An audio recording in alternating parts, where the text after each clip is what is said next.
అసలు ఈ రాష్ట్రంలో తీసుకుంటే ఈ ప్రభుత్వం అధికారంలోకి వచ్చాక ఎన్నో కుంభకోణాలు, ఒకవైపు ఇసుకలో కుంభకోణం చూస్తూ ఉన్నాం, మట్టిలో కుంభకోణం చూస్తున్నాం, మద్యంలో కుంభకోణం చూస్తున్నాం, వర్షా భూముల్లో కుంభకోణం చూసాము, అలాగే అమరావతి టెండర్లో కుంభకోణం చూసాము, అలాగే కాంట్రాక్ట్ పనుల్లో కుంభకోణం మనం చూస్తూ ఉన్నాము, చెరువు పనుల్లో కుంభకోణం చూస్తూ ఉన్నాము, అలాగే గోకులాల నిర్మాణంలో కూడా కుంభకోణం చూస్తూ ఉన్నాము, విద్యుత్ కొనుగోలు ఒప్పందాల్లో కూడా కుంభకోణం చూస్తున్నాం. ఇవన్నీ సరిపోవన్నట్టుగా మహిళలకి ఇచ్చే కుట్టు మిషన్స్ ట్రైనింగ్ లో కూడా వీళ్ళు కుంభకోణం చేయాలనుకోవడం నిజంగా చాలా దారుణమైన పరిస్థితిని నేను భావిస్తూ ఉన్నాను. అసలు వీళ్ళు శిక్షణ పెట్టిందే బీసీలకు, ఈబీసీలకు, కాపు మహిళలకి 1,00,000 మంది మహిళలకి ట్రైనింగ్ ఇద్దామనేసి అనుకున్నారు. ఈ కుట్టు మిషన్ స్కీమ్ ని కూడా కమిషన్స్ కి కల్పతరువుగా వీళ్ళు మార్చేశారు. అంటే ఎంత దారుణమైన పరిస్థితి నెలకొందో మనం అర్థం చేసుకోవచ్చు. అసలు ఆడబిడ్డల సొమ్ము తినడానికి ఈ కూటమి ప్రభుత్వంలో ఉన్న పెద్దలకి అసలు సిగ్గు అనిపించట్లేదా అని నేను అడుగుతూ ఉన్నాను. ఈ రోజు తీసుకుంటే 1,00,000 మంది మహిళలకి వీళ్ళు ఏం చెప్పారు, ఈ 1,00,000 మంది మహిళలకి శిక్షణ కోసం 230 కోట్లు కేటాయించారంట. ఓకే, మంచిదే. అసలు కుట్టు మిషన్ కి అవుతుంది, ఒక కుట్టు మిషన్ కి 4,000, సుమారుగా చెప్తున్నా 4,300 కోట్లు, ట్రైనింగ్ కోసం 3,000 రూపాయలు, అలాగే కుట్టు మిషన్, ఒక కుట్టు మిషన్ 4,300 రూపాయలు, అంటే టోటల్ గా తీసుకుంటే 7,300 రూపాయలు. కానీ ఈ కుట్టు మిషన్ ట్రైనింగ్ ప్రోగ్రామ్ కి ఒక్కొక్క లబ్ధిదారులకి వీళ్ళు కేటాయించింది 23,000. ఆ 23,000లో 7,300 రూపాయలు తీసేస్తే 15,700 రూపాయలు మిగులుతుంది. ఈ 15,700 రూపాయలు ఎవరి జోబుల్లోకి వెళ్ళబోతుంది అని నేను అడుగుతూ ఉన్నాను. అంటే 7,300 రూపాయలు, సుమారుగా 1,000 రూపాయలు అటు ఇటులో సరిపోయే అమౌంట్ ని వీళ్ళు అంత ఎక్కువ అమౌంట్ కి కోట్ చేసి ఎందుకు ఇచ్చారు? ఎంత క్లియర్ గా స్కామ్ అనేది రాష్ట్రంలో ఉన్న ప్రతి ఒక్కరికి కూడా అర్థమవుతూ ఉండే పరిస్థితి. ఈ రోజు తీసుకుంటే ఈ శిక్షణ పేరుతో 50 రోజుల్లోనే ఈ మొదటి విడతలో 157 కోట్లు దోచుకోవడానికి వీళ్ళు ప్లాన్ చేయడం జరిగింది. అసలు టెండర్ నిబంధనల ప్రకారం బీసీ, ఈడబ్ల్యూఎస్, కాపు మహిళలకి టైలరింగ్ శిక్షణ కోసం అయితే ప్రారంభమైన 15 రోజులకి 33% విడుదల చేయాలి. అలాగే 30 రోజుల తర్వాత ఇంకో 33% విడుదల చేయాలి. 50 రోజుల తర్వాత మిగతా 34% విడుదల చేయాలి. వీళ్ళు మాత్రం ఈ కాంట్రాక్టర్ కి ఏంటంటే ప్రారంభం కాకుండానే మొబిలైజేషన్ అడ్వాన్స్ కింద 25 కోట్లు రిలీజ్ చేయడానికి వీళ్ళు సిద్ధమైపోయారు.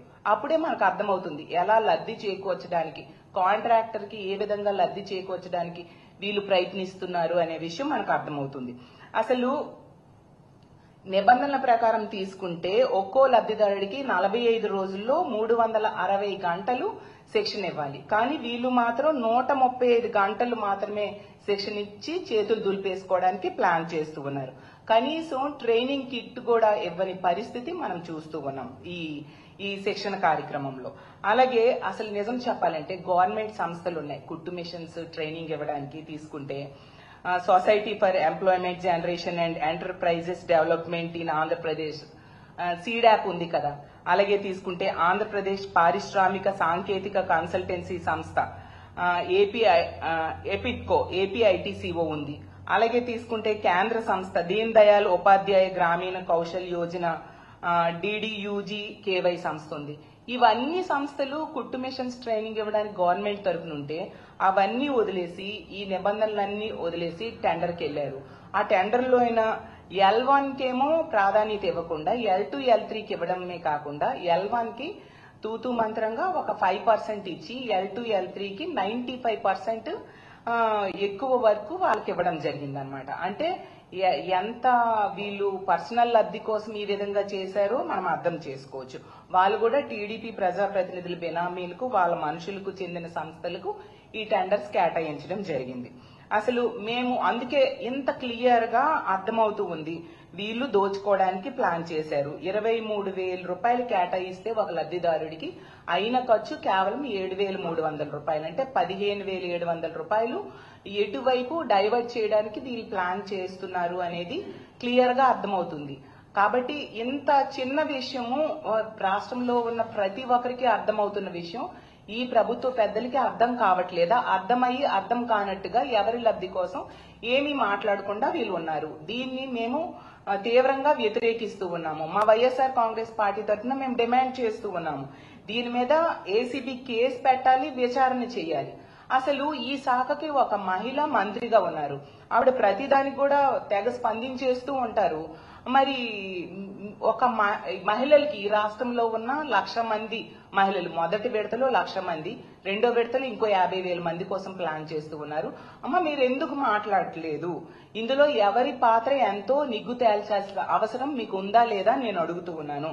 ప్రజలకి వాస్తవాలు చెప్పాల్సిన బాధ్యత ఒక మహిళా మంత్రిగా మహిళలకు జరుగుతున్న అన్యాయం మీద వాస్తవాలు ప్రజలకి చెప్పాల్సిన బాధ్యత మీకు ఉందా లేదా నేను ప్రశ్నిస్తూ ఉన్నాను. 2 రోజులుగా ఎంత చర్చ జరుగుతుంది. అసలు గగ్గోలు పెడుతూ ఉన్నారు రాష్ట్రంలో ఉన్న మహిళలు. పెడుతుంటే మీరు ఎందుకు మాట్లాడలేదు?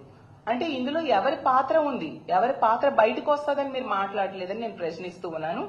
వెంటనే ఈ టెండర్ ని రద్దు చేయాలని మేము డిమాండ్ చేస్తూ ఉన్నాము. కొత్తగా టెండర్స్ కాల్ఫర్ చేయాలి, లేదా గవర్నమెంట్ సంస్థలకి, ఇప్పుడు సీడాప్ అయినా ఎపిక్కో లాంటి సంస్థలకి ట్రైనింగ్ కి ఇచ్చేస్తే ఏ బాధ ఉండదు, ఇలాంటి స్కామ్లు జరిగే అవకాశం ఉండదు. ఎందుకు గవర్నమెంట్ సంస్థలు నుంచుకొని ప్రైవేట్ సంస్థలకి ఎక్కువ కోట్ చేసి ఇస్తున్నారు?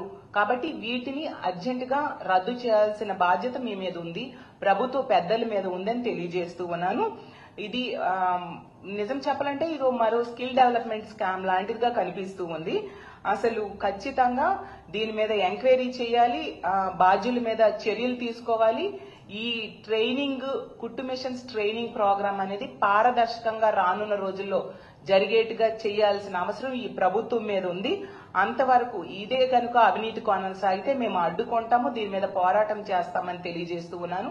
ఎంత దారుణంగా ఈ రాష్ట్రంలో ఉన్న మహిళలకి, నమ్మి ఓట్లేసిన మహిళలకి మీరు మోసం చేయడం చాలా దారుణం. మా వైఎస్ఆర్ కాంగ్రెస్ పార్టీ దీని మీద పోరాటం చేస్తుంది, ఈ రాష్ట్రంలో ఉన్న మహిళలకు అండగా నిలబడుతుందని తెలియజేస్తూ ఉన్నాను.